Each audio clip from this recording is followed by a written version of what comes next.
प्यार में पागल बना देला। बहना दले प्यार में पागल बहना दले। हमरा तू छोड़ के गेला गे जान, गलती नहीं हमर बतेला गे जान। हमरा तू छोड़ के गेले गलती नहीं हमर बतेले। कौन गलती के हमरा तू सजा देले। बना देला प्यार में पागल बना देला। बहना दले प्यार में पागल बहना दले।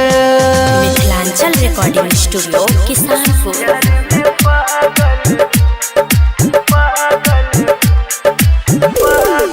डीजे ओम शंकर परसा हरभिंडा। मन के मंदिर में हम पूजे छलियो, देहदान धोखा हम पूजे छलियो। मन के मंदिर में हम पूजै छलियो, देहबे नहीं धोखा हम पूजै छलियो। केली तोरा पर विश्वास गे जान, केले हमरा सघात गे जान। कलिए तोरा पर विश्वास केले हमरा सघात। तोरे है कही का दोसर के भेले। बना देला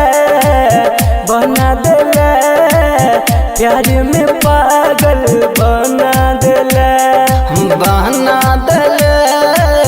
बहना दले प्यार में पागल बहना दले।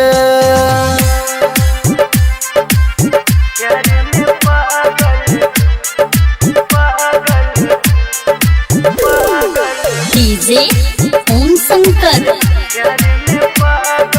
परसा हरभिंडा।